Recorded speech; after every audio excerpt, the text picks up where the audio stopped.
Hello, I'm Brenda, and in this video we're going to look at interiority, interior telling, the key to taking your story deeper.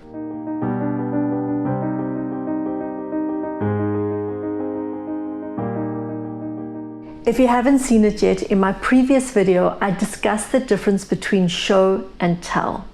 And I touched very briefly on the third form of telling, which is interior telling.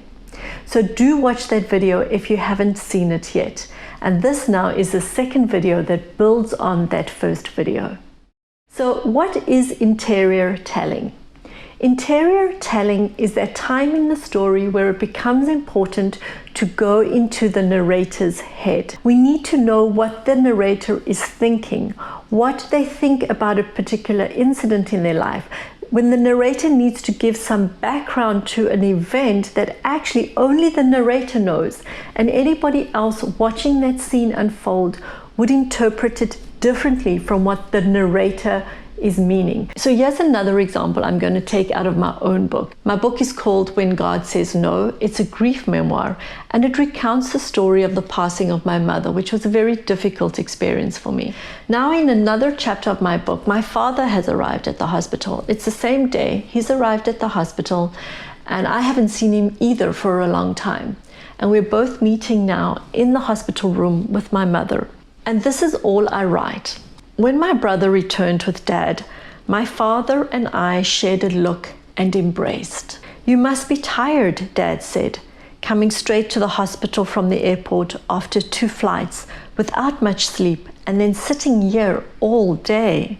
He studied me closely and added, "But I thought you'd be sitting all day crying at your mom's bedside. You and your mother were close." Now, if we left it there, it would just be a simple tender scene of a father and a daughter reuniting. But what I do after that dialogue is I add in one sentence of interiority that actually now sets a different tone from what you've just read. And this is how it is with that one sentence of interiority. My father and I shared a look and embraced.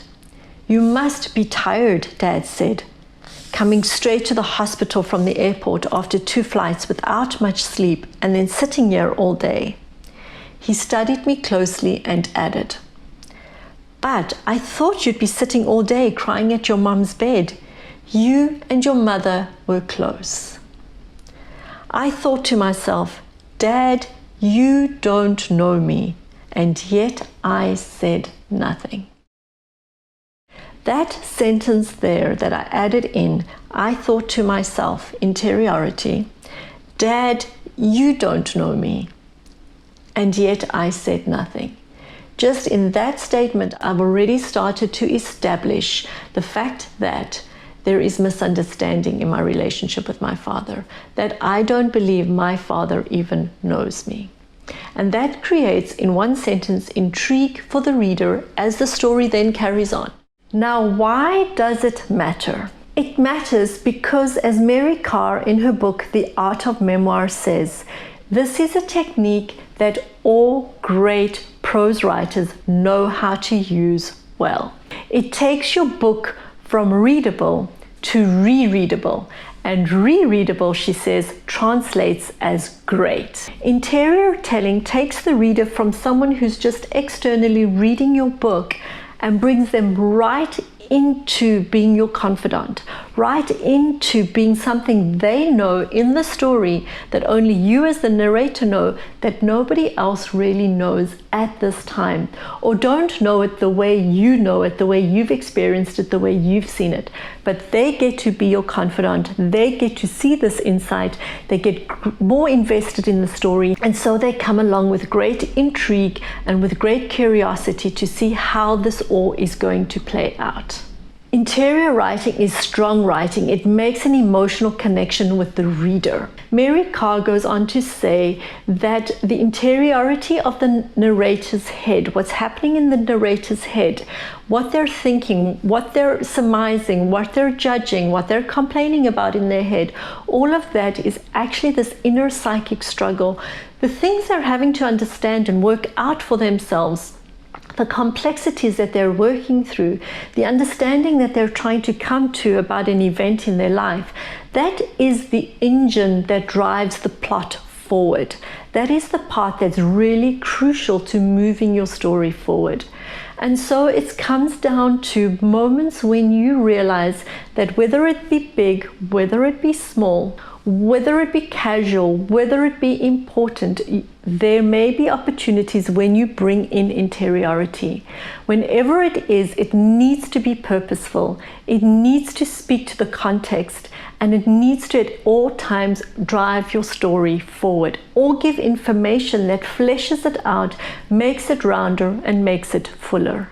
So when do you first use interiority in your story? Mary Karr says it should be evident on the first few pages of your story because it forms that book's thrust, the through line that continues for the rest of your story. It becomes part of the plot engine.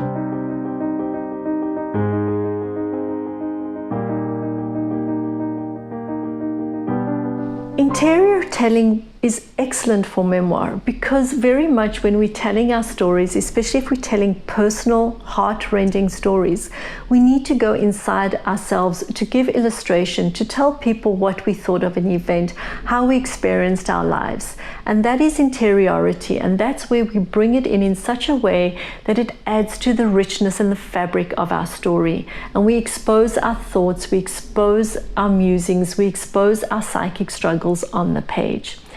And so here I'm going to give you an example out of my own book as I was trying to work through the influence of my father and my mother in my life. For years, I saw myself as having been formed by the best in my mother, believing that my father had little influence over me. As long as I didn't drink like he did, as long as I was kind like my mother, as long as my faith shaped me, and as long as I kept my distance from him, I wouldn't become like him. I would be better than he was. That excerpt from my book, When God Says No, is an illustration of the narrator's inner psychic struggle. And I'm unpacking the psychic struggle of understanding my relationship with my mother and particularly my father, and the misunderstanding that is a theme throughout my book of our relationship, how he misunderstood me and how I misunderstood him. And that's the gift of interiority in writing memoir. We get to express things on our page with regard to understanding our stories. So there really are these three threads or these three tools that sit in our toolbox that we can use to tell our story. And what it comes down to is you as the writer knowing when you want to use each one. As much as name telling gets flack, it's because it's overused, it has its place. Show telling certainly has its place, but it also has its limitations.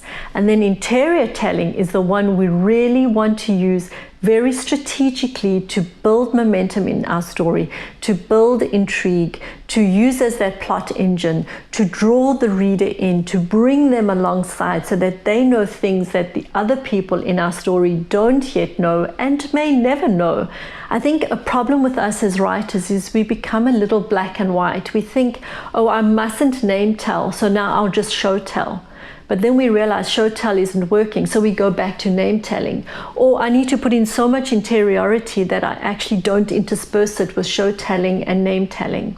And your role as a writer is to find out what works for you, and when you're going to use each one, see them as tools that sit in your toolbox, and when are you going to do it. A word of caution where we need to be quite aware of inner psychic struggles, of interiority, of our thoughts, of our ideas, of how it enriches the story, and just blatantly putting opinions on the page that actually don't add to the story.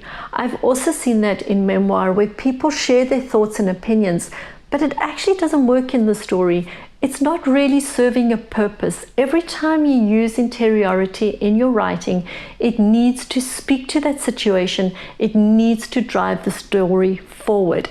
And it needs to be part of you unpacking why you understand things the way you are.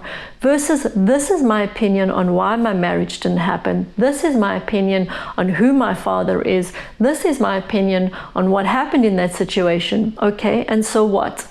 How does that help me as the reader? How does it enhance your story? How does it move it forward? I'm going to do one more video on this topic just so that we can really grasp name telling, show telling, and interior telling, so we can know how to use it on our page as we write our memoirs. So I'll see you in the next video as we just tie all the loose ends together and wrap it up and put it to work. I'll see you in that video.